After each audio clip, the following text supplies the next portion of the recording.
মথুর দিব্যধামে চলিয়া যাইলেন। দক্ষিণেশ্বর কালীবাটিতে মানবের জীবন প্রবাহ কিন্তু সমভাবেই বহিতে লাগিল। দিন মাস অতীত হইয়া ক্রমে 6 মাস কাটিয়া গেল। এই সময় ঠাকুরের জীবনে একটি বিশেষ ঘটনা উপস্থিত হইল। 14 বৎসরে প্রথমবার স্বামী সন্দর্শন কালে শ্রীমতী মাতা ঠাকুরানী নিতান্ত বালিকা স্বভাব সম্পন্ন ছিলেন। দাম্পত্য জীবনে গভীর উদ্দেশ্য ও দায়িত্ব বোধ করিবার শক্তি তাহাতে তখন বিকশোন্মুখ হইয়াছিল মাত্র। পবিত্রা বালিকা দেহ বুদ্ধি বিরহিত ঠাকুরের দিব্য সঙ্গ ও নিঃস্বার্থ আদর যত্ন লাভে ওইকালে অনির্বচনীয় আনন্দে উল্লসিত হইয়াছিলেন। ঠাকুরের স্ত্রী ভক্তদের নিকটে তিনি ওই উল্লাসের কথা অনেক সময় এই রূপে প্রকাশ করিয়াছেন। হৃদয়ের মধ্যে আনন্দের পূর্ণ ঘট যেন স্থাপিত রহিয়াছে। ওই কাল হইতে সর্বদা এইরূপ অনুভব করিতাম। সেই ধীর স্থির দিব্য উল্লাসে অন্তর কত দূর কিরূপ পূর্ণ থাকিত তাহা বলিয়া বুঝাইবার নহে। এখন হইতে ঠাকুরকে দেখিবার এবং তাহার নিকট উপস্থিত হইবার প্রবল বাসনা তাহার মনকে সর্বদা ঠাকুরের চিন্তায় ডুবাইয়া রাখিত। দিনের পর দিন যাইতে লাগিল এবং হৃদয়ে বিশ্বাস স্থির রাখিয়া তিনি ওই শুভ দিনের প্রতীক্ষা করিতে লাগিলেন। 4টি দীর্ঘ বৎসর একে একে কাটিয়া গেল। আশা প্রতীক্ষার প্রবল প্রবাহ বালিকার মনে সমভাবেই বহিতে লাগিল। তাহার শরীর কিন্তু মনের ন্যায় সমভাবে থাকিল না। ক্রমে তিনি 18 বর্ষে পদার্পণ করিলেন। দেবতুল্য স্বামীর প্রথম সন্দর্শন জনিত আনন্দ তাহাকে জীবনের দৈনন্দিন সুখ দুঃখ হইতে উচ্চে উঠাইয়া রাখিলেও সংসারে নিরাবিল আনন্দের অবসর কোথায়? গ্রামের পুরুষেরা জল্পনা করিতে বসিয়া যখন তাহার স্বামীকে উন্মত্ত বলিয়া নির্দেশ করিত, পরিধানের কাপড় পর্যন্ত ত্যাগ করিয়া হরি হরি করিয়া বেড়ায় ইত্যাদি নানা কথা বলিত, অথবা সমবয়স্কা রমণীগণ যখন তাহাকে পাগলের স্ত্রী বলিয়া করুণা বা উপেক্ষার পাত্রী বিবেচনা করিত, তখন মুখে কিছু না বলিলেও তাহার অন্তরে দারুণ ব্যথা উপস্থিত হইত। উন্মননা হইয়া তিনি তখন চিন্তা করিতেন, তবে কি পূর্বে যেমন দেখিয়াছিলাম তিনি সেরূপ নাই? লোকে যেমন বলিতেছে তাহার কি ওইরূপ অবস্থান্তর হইয়াছে? অশেষ চিন্তার পর স্থির করিলেন তিনি দক্ষিণেশ্বরে স্বয়ং গমনপূর্বক চক্ষুকর্ণের বিবাদ ভঞ্জন করিবেন। ফাল্গুনের দোল পূর্ণিমায় পুণ্য তোহা জাহ্নবীতে স্নান করিবার জন্য শ্রীমতী মাতা ঠাকুরানীর দুঃসম্পর্কিয়া কয়েকজন আত্মীয়া ওই বৎসর আগমন করিবেন বলিয়া ইতিপূর্বেই স্থির করিয়াছিলেন। তিনি তখন তাহাদিগের সহিত গঙ্গা স্নানে যাইবার অভিপ্রায় প্রকাশ করিলেন। তাহার বুদ্ধিমান পিতা শুনিয়াই বুঝিলেন কন্যা কেন এখন কলকাতায় যাইতে অভিলাষিনী হইয়াছেন। তিনি তাহাকে সঙ্গে লইয়া স্বয়ং কলকাতায় আসিবার জন্য সকল বিষয়ের বন্দোবস্ত করিলেন। তখন বিষ্ণুপুর বা তারকেশ্বর কোনো স্থানেই রেলপথ প্রস্তুত হয় নাই। অতএব কন্যা ও সঙ্গীগণ সমব্যবিহারে শ্রীরামচন্দ্র দূর পথ পদব্রজে অতিবাহিত করিতে লাগিলেন। কিন্তু পথশ্রমে অনভ্যস্তা কন্যা পথিমধ্যে এক স্থলে দারুণ জ্বরে আক্রান্ত হইয়া পিতাকে বিশেষ চিন্তান্বিত করিয়া তুলিলেন। কন্যার ঐরূপ অবস্থায় অগ্রসর হওয়া অসম্ভব বুঝিয়া তিনি চটিতে আশ্রয় লইয়া অবস্থান করিলেন।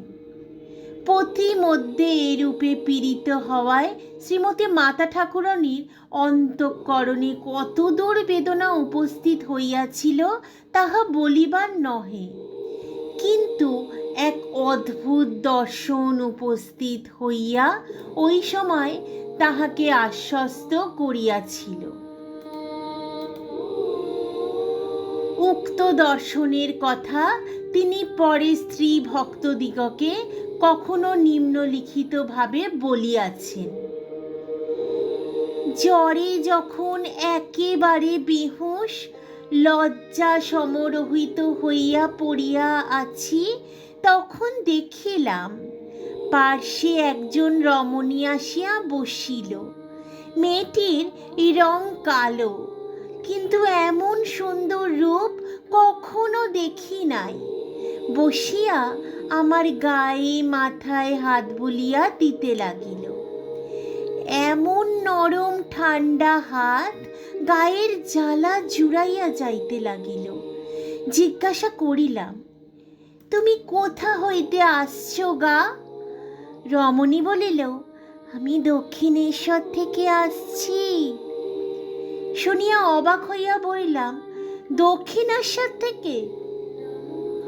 আমি মনে করেছিলাম দক্ষিণেশ্বরে যাব, আমার ঠাকুরকে দেখব, তার সেবা করব, কিন্তু পথে জ্বর হওয়ায় আমার ভাগ্যে ওইসব আর হলো না। রমণী বলিল, সে কি, তুমি দক্ষিণেশ্বরে যাবে বই কি?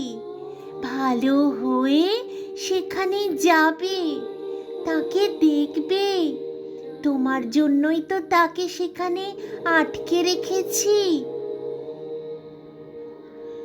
আমি বলিলাম, বটে, তুমি আমাদের কে হও গা? মেয়েটি বলিল, আমি তোমার বোন হই। আমি বলিলাম, বটে, তাই তুমি এসেছ? এইরূপ কথাবার্তার পরই ঘুমাইয়া পড়িলাম। প্রাতঃকালে উঠিয়াই শ্রীরামচন্দ্র দেখিলেন কন্যার জ্বর ছাড়িয়া গিয়াছে। পথিমধ্যে নিরুপায় হইয়া বসিয়া থাকা অপেক্ষা তিনি তাহাকে লইয়া ধীরে ধীরে পথ অতিবাহন করাই শ্রেয় বিবেচনা করিলেন। কিছুদিন যাইতে না যাইতে একখানি শিবিকাও পাওয়া গেল। ক্রমে পথে শেষ হইল এবং রাত্রি 9টার সময় শ্রী শ্রীমা দক্ষিণেশ্বরে ঠাকুরের সমীপে উপস্থিত হইলেন। ঠাকুর তাহাকে সহসা ঐরূপ রোগাক্রান্ত হইয়া আসিতে দেখিয়া বিশেষ উদ্বিগ্ন হইলেন।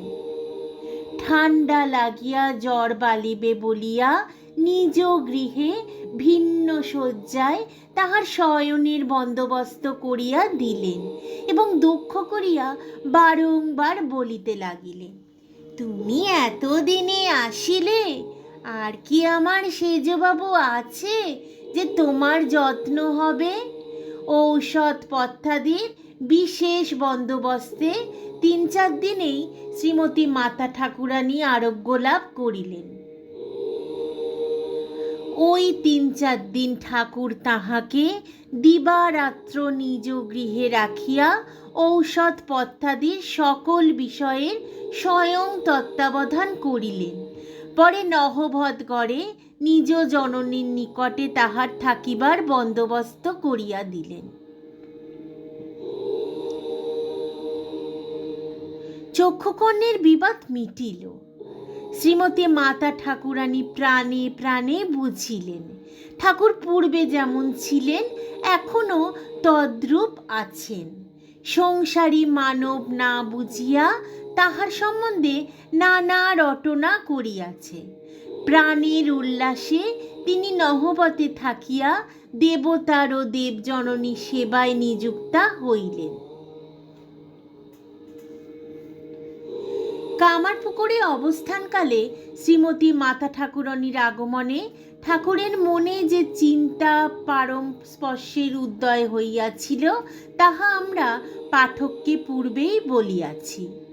ব্রহ্ম বিজ্ঞানের দৃঢ় প্রতিষ্ঠা লাভ সম্বন্ধীয় আচার্য শ্রীমৎ তোতাপুরীর কথা আলোচনা পূর্বক ওইকালে নিজ সাধন লব্ধ বিজ্ঞানে পরীক্ষা করিতে এবং পত্নীর প্রতি নিজ কর্তব্য প্রতিপালনে অগ্রসর হইয়াছিলেন। কিন্তু ওই সময় তদুভয় অনুষ্ঠানের আরম্ভ মাত্র করিয়াই তাহাকে কলকাতায় ফিরিতে হইয়াছিল।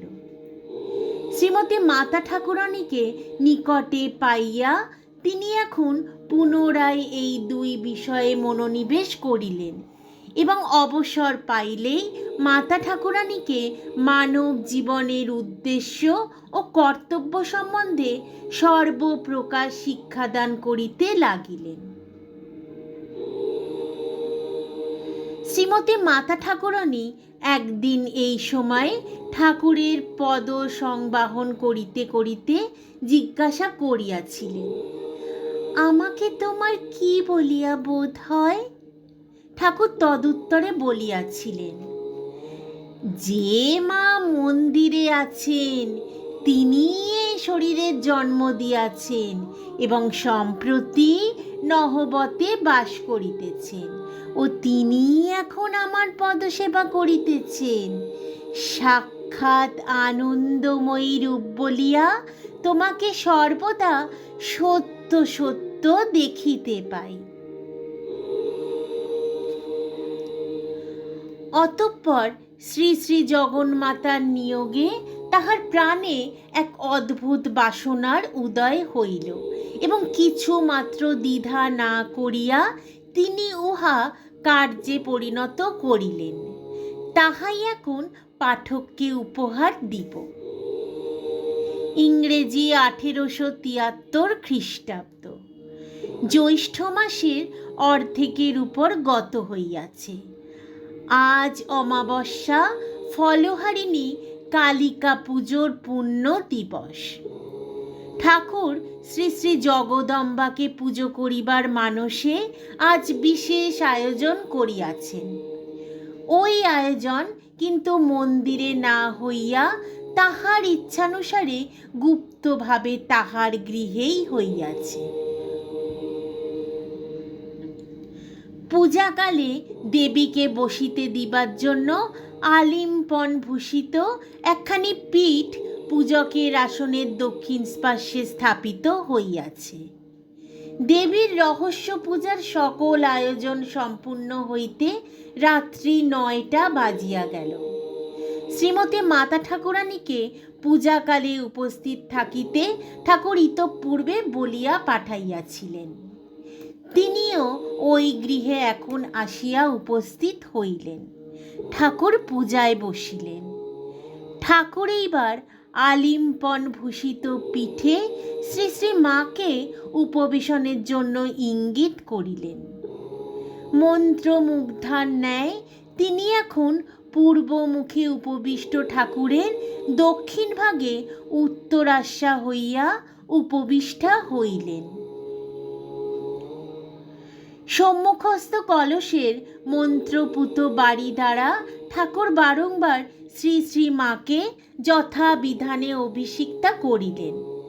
অতঃপর মন্ত্র শ্রবণ করাইয়া তিনি এখন প্রার্থনা মন্ত্র উচ্চারণ করিলেন। হে বালে, হে সর্বশক্তির অধীশ্বরী মাত ত্রিপুরা সুন্দরী, সিদ্ধিদ্বার উন্মুক্ত করো, ইহার শরীর মনকে পবিত্র করিয়া ইহাতে আবর্ততা হইয়া সর্বকল্যাণ সাধন করো।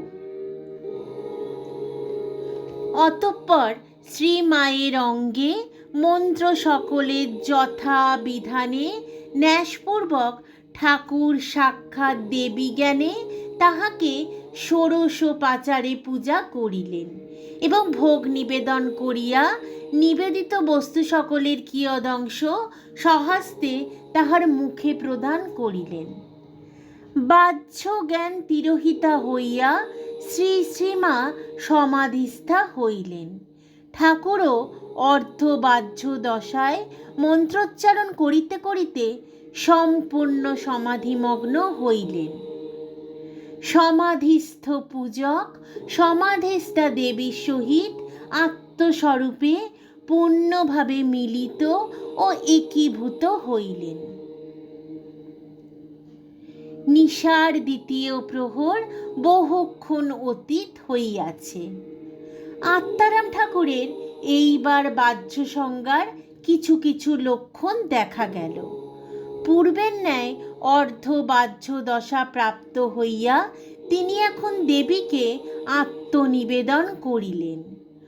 অনন্তর আপনার সহিত সাধনার ফল এবং আপনার জপের মালা প্রভৃতি সর্বস্ব শ্রী শ্রী দেবী পাদপদ্মে চিরকালের নিমিত্ত বিসর্জন পূর্বক মন্ত্রোচ্চারণ করিতে করিতে তাহাকে প্রণাম করিলেন।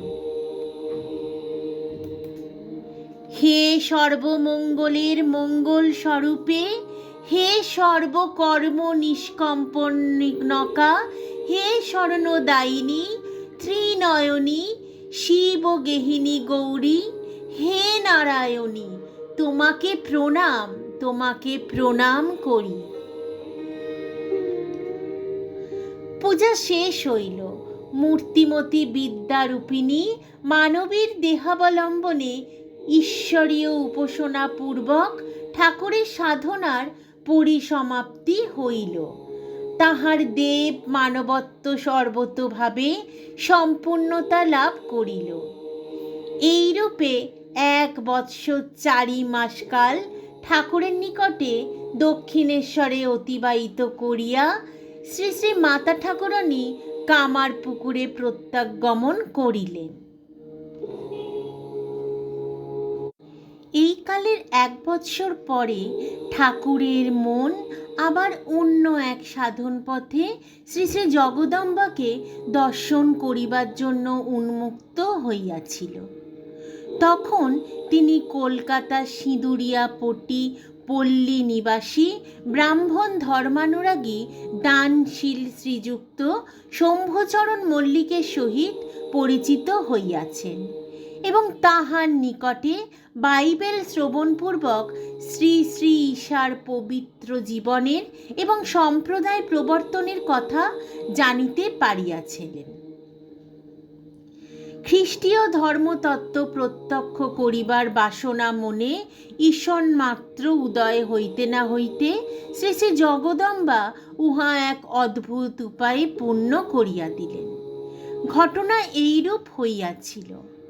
দক্ষিণেশ্বর কালীবাটির দক্ষিণ পার্শ্বে যদুলাল মল্লিকের উদ্যানবাটি ঠাকুর ওই স্থানে মাঝে মধ্যে বেড়াইতে যাইতেন। যদুলাল ও তাহার মাতা তাহাকে বিশেষ ভক্তি শ্রদ্ধা করিতেন। সুতরাং উদ্যানে তাহারা উপস্থিত না থাকিলেও ঠাকুর তথায় বেড়াইতে যাইলে কর্মচারীগণ বাবুদের বৈঠকখানা উন্মুক্ত করিয়া তাহাকে কিছুকাল বসিবার ও বিশ্রাম করিবার জন্য অনুরোধ করিত। উক্ত গৃহের দেয়ালে অনেকগুলি উত্তম চিত্র বিলম্বিত ছিল। তন্মধ্যে মাতৃ করে অবস্থিত শ্রী শ্রী ঈশার বাল গোপাল মূর্তিও একখানি ছিল। ঠাকুর বলিতেন, একদিন উক্ত ঘরে বসিয়া তিনি ওই ছবিখানি তন্ময় হইয়া দেখিতেছিলেন এবং শ্রী শ্রী ঈশার জীবন কথা ভাবিতেছিলেন। এমন সময় দেখিলেন ছবিখানি যেন জীবন্ত জ্যোতির্ময় হইয়া উঠিয়াছে এবং ওই অদ্ভুত দেব জননী ও দেব শিশুর অঙ্গ হইতে জ্যোতিরশ্মি সমূহ তাহার অন্তরে প্রবিষ্ট হইয়া তাহার মানসিক ভাব সকল আমূল পরিবর্তন করিয়া দিতেছে। জন্মগত হিন্দু সংস্কার সমূহ অন্তরে নিভৃত কোণে লীন হইয়া ভিন্ন সংস্কার সকল উহাতে উদয় হইতেছে দেখিয়া ঠাকুর তখন নানাভাবে আপনাকে সামলাইতে চেষ্টা করিতে লাগিলেন। শ্রী শ্রী জগদম্বাকে কাতর হইয়া বলিতে লাগিলেন, মা, আমাকে এ কি করিতেছিস? কিন্তু কিছুতেই কিছু হইল না। ওই সংস্কার তরঙ্গ প্রবল বেগে উত্থিত হইয়া তাহার মনে হিন্দু সংস্কার সমূহক এককালে তলাইয়া দিল। তখন দেবদেবী সকলের প্রতি ঠাকুরের অনুরাগ ভালোবাসা কোথায় বিলীন হইল এবং শ্রী শ্রী ঈশার ও তৎপ্রবর্তিত সম্প্রদায়ের প্রতি পূর্ণ শ্রদ্ধা ও বিশ্বাস আসিয়া হৃদয়ে অধিকার করিল। 3 দিন পর্যন্ত ওই ভাবতরঙ্গ তাহার উপর প্রভুত্ব করিয়া বর্তমান রহিল। পরে 3য় দিবসের অবসানে ঠাকুর পঞ্চবটী তলে বেড়াইতে বেড়াইতে দেখিলেন এক অদ্ভুত দেব মানব, সুন্দর গৌরবর্ণ, স্থির দৃষ্টিতে তাহাকে অবলম্বন করিতে করিতে তাহার দিকে অগ্রসর হইতেছেন। দেখিতে দেখিতে ওই মূর্তির নিকটে আগমন করিল এবং ঠাকুরের পুত হৃদয়ের অন্তঃস্থল হইতে ধ্বনিত হইতে লাগিল, ঈশামসি। তখন দেব মানব ঈশা ঠাকুরকে আলিঙ্গন করিয়া তাহার শরীরে লীন হইলেন এবং ভাবাবিষ্ট হইয়া বাহ্যজ্ঞান হারাইয়া ঠাকুরের মন সগুণ বিরাট ব্রহ্মের সহিত কতক্ষণ পর্যন্ত একীভূত হইয়া রহিল। এইরূপে শ্রী শ্রী ঈশার দর্শন লাভ করিয়া ঠাকুর তাহার অবতারত্ব সম্বন্ধে নিঃসন্দিগ্ধ হইয়াছিলেন। ভগবান শ্রী বুদ্ধদেব সম্বন্ধে ঠাকুর হিন্দু সাধারণ যেমন বিশ্বাস করিয়া থাকে সেইরূপ বিশ্বাস করিতেন। বুদ্ধদেবকে তিনি ঈশ্বরাবতার বলিয়া শ্রদ্ধা ও পূজা করিতেন এবং পুরী ধামস্থ শ্রী শ্রী জগন্নাথ শুভ ত্রিরত্ন মূর্তিতে শ্রী ভগবান বুদ্ধাবতারের প্রকাশ অদ্যাপি বর্তমান বলিয়া বিশ্বাস করিতেন।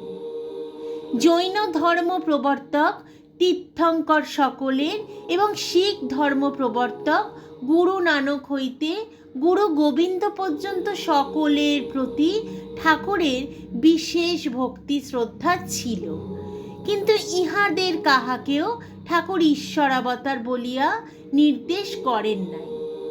শিখ দিগের 10 গুরু সম্বন্ধে ঠাকুর বলিতেন, তাহারা সকলের জনক ঋষির অবতার শিখ দিগের নিকট শুনিয়াছি।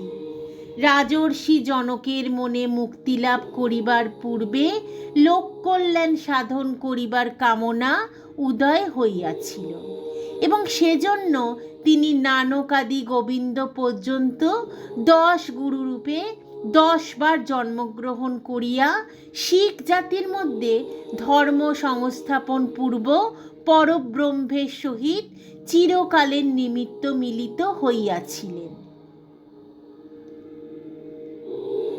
ষোড়শী পূজার পরে শ্রী শ্রী মাতা ঠাকুরানী 1873 খ্রিস্টাব্দের সেপ্টেম্বর মাসে কামারপুকুরে প্রত্যাবর্তন করেন এবং শ্রী শ্রী মায়ের ওই স্থানে পৌঁছাইবার স্বল্পকাল পরেই ঠাকুরের মধ্যমাগ্রজ শ্রীযুক্ত রামেশ্বর ভট্টাচার্য জরাতিসার রোগে মৃত্যুমুখে পতিত হন। রামেশ্বরের মৃত্যুর পরে তৎপুত্র রামলাল দক্ষিণেশ্বরে পূজার ভার গ্রহণ করেন।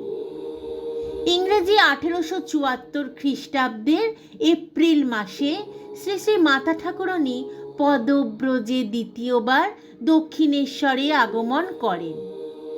তৎকালে জাহানাবাদ পর্যন্ত অগ্রসর হইয়া পথিকগণকে 4-5 ক্রোশব্যাপী তেলোভেলো ও কৈকলার মাঠ উত্তীর্ণ হইয়া তারকেশ্বর এবং তথা হইতে বৈদ্যবাটিতে আসিয়া গঙ্গা পার হইতে হইত। ওই বিস্তীর্ণ প্রান্তরদ্বয়ে তখন ডাকাতগণের ঘাঁটি ছিল। তেলোভেলো নামক ক্ষুদ্র গ্রামদ্বয়ের একক্রোশ আন্দাজ দূরে প্রান্তরের মধ্যভাগে করাল বদনা সুভীষণা এক কালী মূর্তির এখনো দর্শন মিলিয়া থাকে। লোকে বলে ইহাকে পুজো করিয়া ডাকাতেরা নরহত্যারূপ নৃশংস কার্যে অগ্রসর হইত। ঠাকুরের মধ্যমাগ্রজ রামেশ্বরের কন্যা ও কনিষ্ঠ পুত্র এবং অপর কয়েকটি স্ত্রী পুরুষের সহিত শ্রী শ্রী মাতা ঠাকুরানী কামারপুকুর হইতে দক্ষিণেশ্বরে যাত্রা করিলেন। আরামবাগে পৌঁছাইয়া তেলোভেলো ও কৈকলার প্রান্ত সন্ধ্যার পূর্বে পার হইবার যথেষ্ট সময় আছে ভাবিয়া তাহার সঙ্গীগণ ওই স্থানে অবস্থান ও রাত্রিযাপনে অনিচ্ছা প্রকাশ করিতে লাগিল। পথশ্রমে ক্লান্তি অনুভব করিলেও শ্রী শ্রী মা তজ্জন্য ওই বিষয়ে কাহাকেও না বলিয়া তাহাদিগের সহিত অগ্রসর হইলেন। কিন্তু 2 ক্রোশ পথ যাইতে না যাইতে দেখা গেল তিনি সঙ্গীদিগের সহিত সমভাবে চলিতে আর পারিয়া পৌঁছাইতে পারিতেছেন না। তখন তাহার নিমিত্ত কিছুক্ষণ অপেক্ষা করিয়া এবং তিনি নিকটে আসিলে তাহাকে দ্রুত চলিতে বলিয়া তাহারা পুনরায় গন্তব্য পথে চলিতে লাগিল। পুনঃ এইরূপ হইতেছে দেখিয়া সঙ্গীগণ নিকটে আসিয়া বলিল, এইভাবে চলিলে 1 প্রহর রাত্রির মধ্যেও প্রান্তর পার হইতে পারা যাইবে না ও সকলকে ডাকাতের হস্তে পড়িতে হইবে।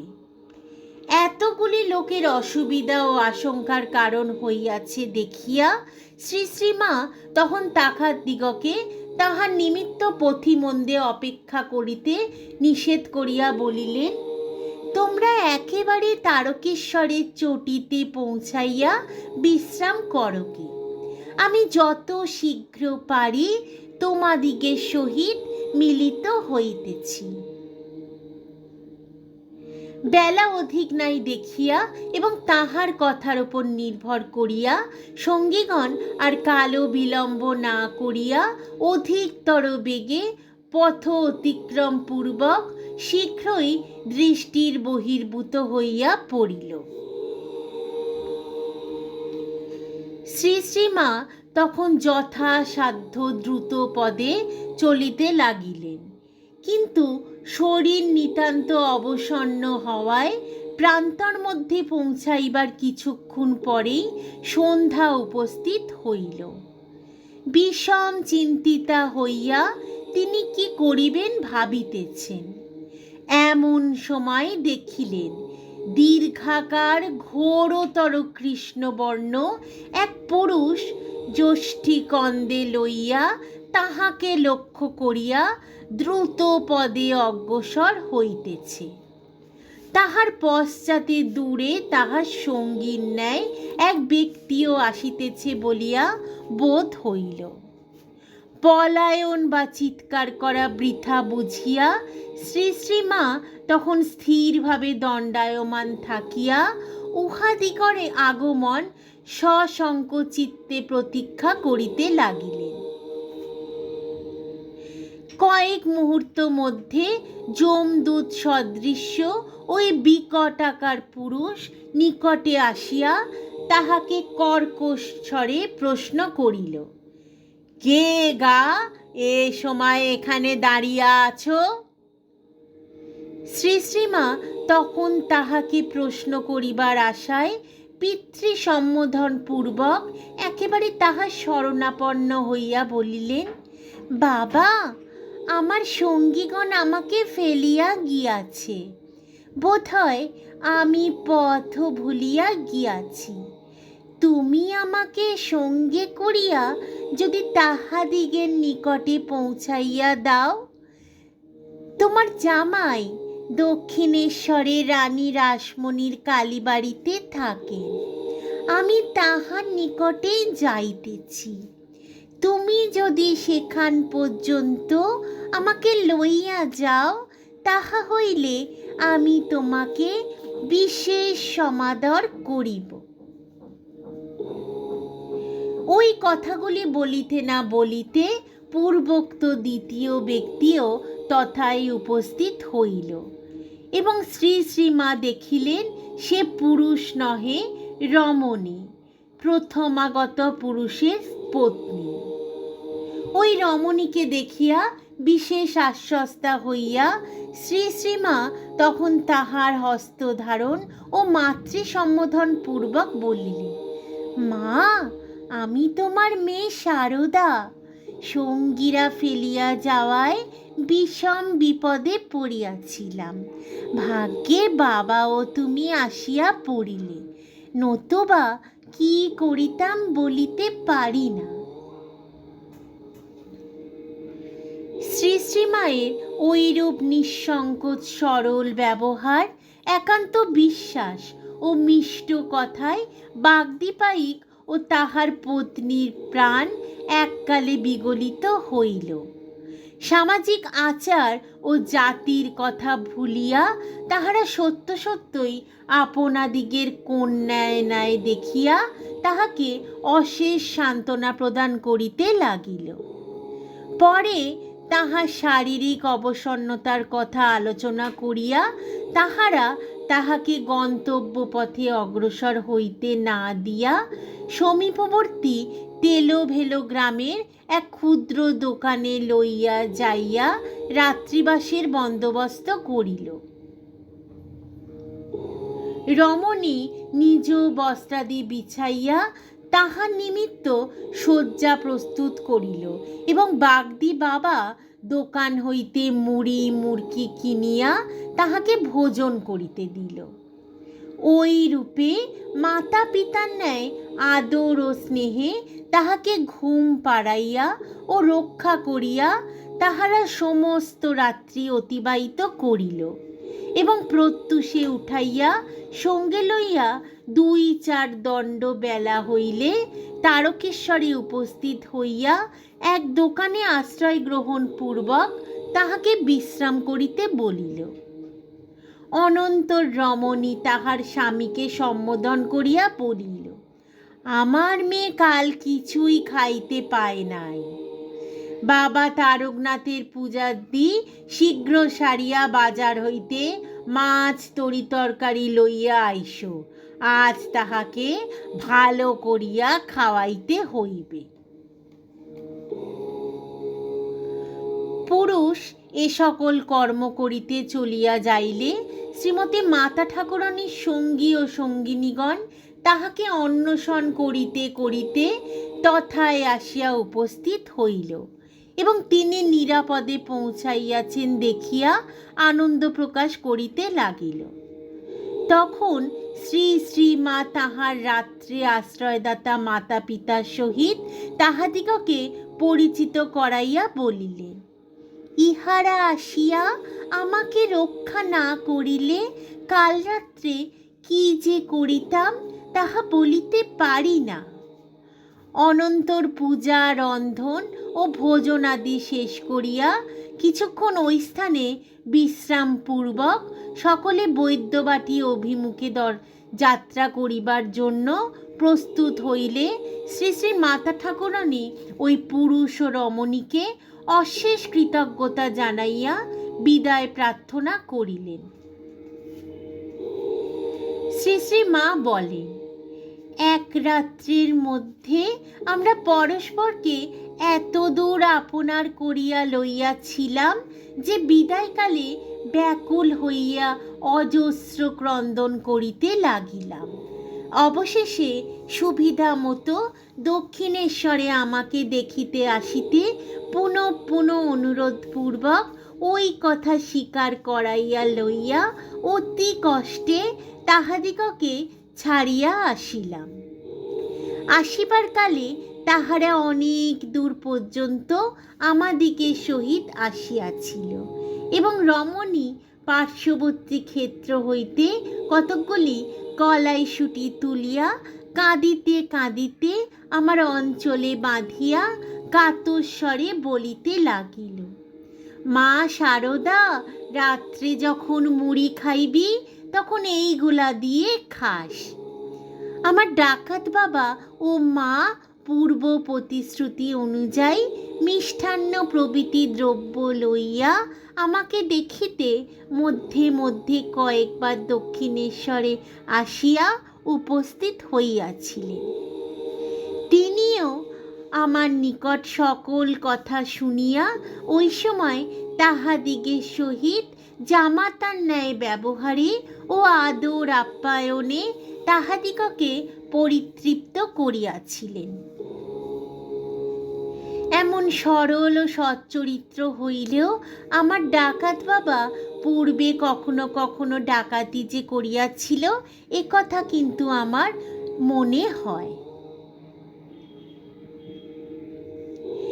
1 বৎসরাধিকাল দক্ষিণেশ্বরে বাস করিবার পর শ্রী শ্রী মাতা ঠাকুরানী আমাশয় রোগে কঠিনভাবে আক্রান্তা হইলেন।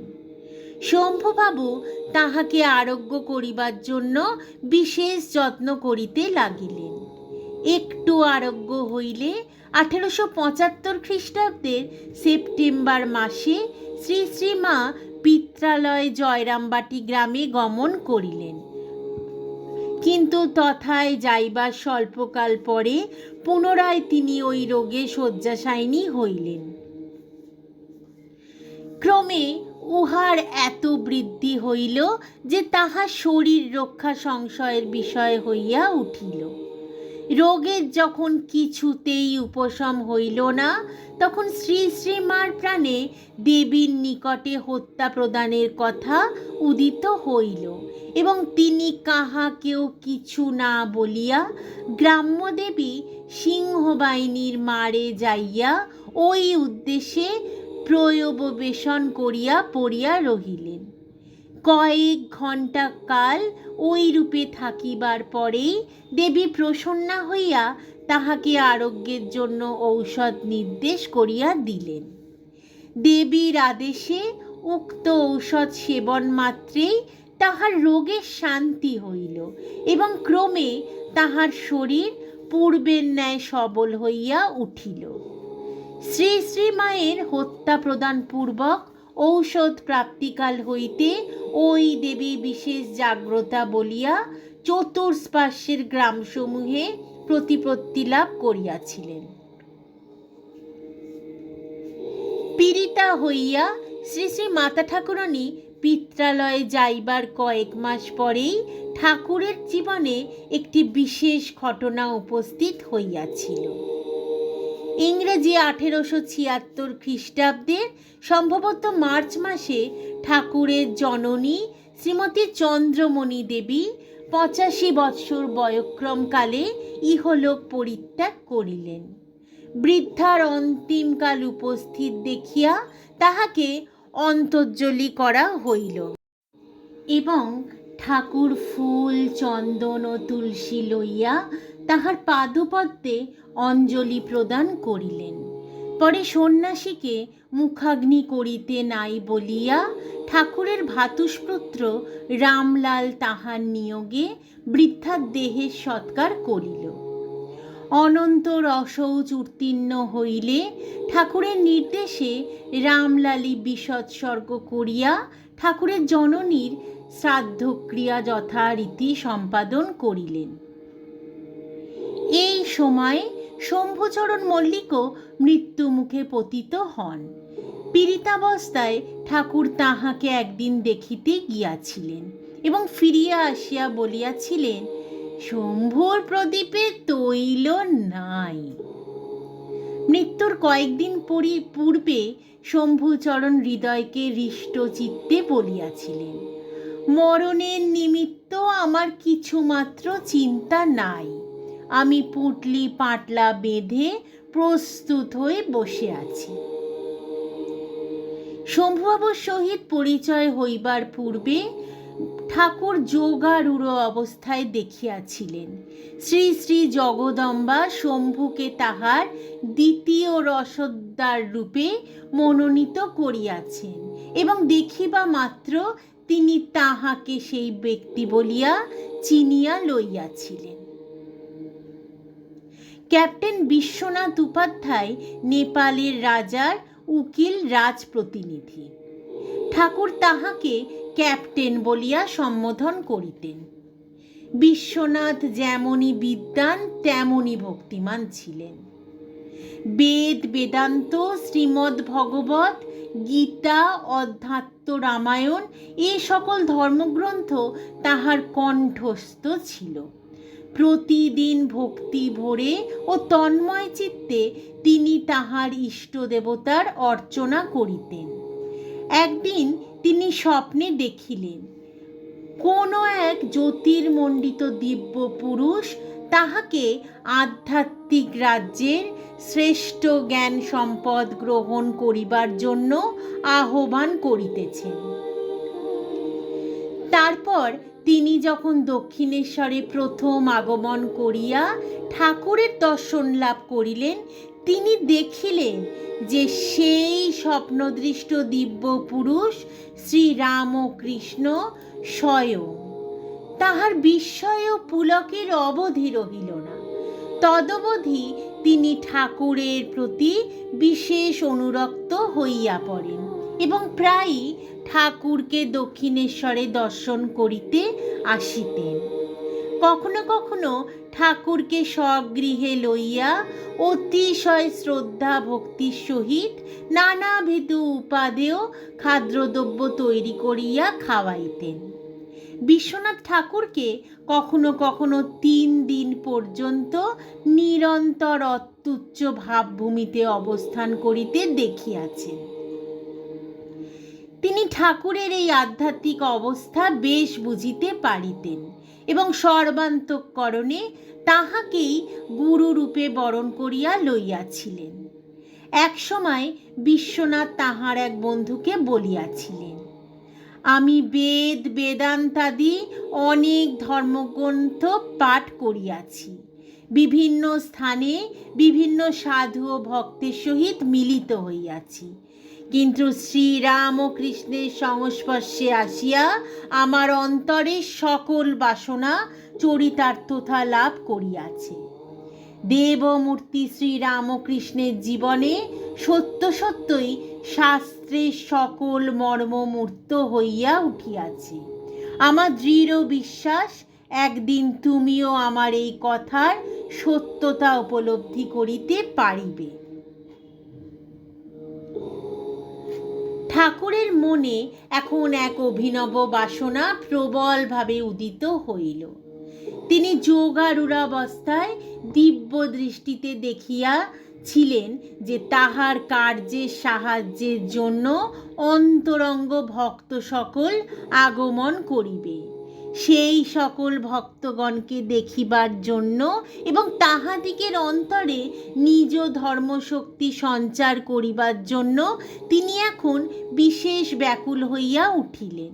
ঠাকুর বলিতেন, সেই ব্যাকুলতার সীমা ছিল না। দিবাবসানে যখন সন্ধ্যার সমাগম হইত তখন ধৈর্যের বাঁধ দিয়া ওই ব্যাকুলতার রাখিতে পারিতাম না। মনে হইত আমার একটা দিন চলিয়া গেল, তাহাদিগের কেহই আসিল না। যখন দেবালয় দিকের শঙ্খ ঘণ্টা রোলে মুখরিত হইয়া উঠিত তখন বাবুদিগের কুঠির উপরে ছাদে যাইয়া যন্ত্রণায় অস্থির হইয়া ক্রন্দন করিতে করিতে উচ্চৈস্বরে, তোরা সব কে কোথায় আছিস, আয় রে, তোদের না দেখে আর থাকতে পারছি না বলিয়া চিৎকারে গগনপূর্ণ করিতাম। মাতা তাহার বালককে দেখিবার জন্য ওইরূপ ব্যাকুলতা অনুভব করে কিনা সন্দেহ। সখা সখার সহিত এবং প্রণয়ী যুগল পরস্পরের সহিত মিলনের জন্য কখনো ওইরূপ করে বলিয়া শুনি নাই। এত ব্যাকুলতায় প্রাণ চঞ্চল হইয়াছিল, ওইরূপ হইবার কয়েকদিন পরেই ভক্ত সকল একে একে উপস্থিত হইতে লাগিল।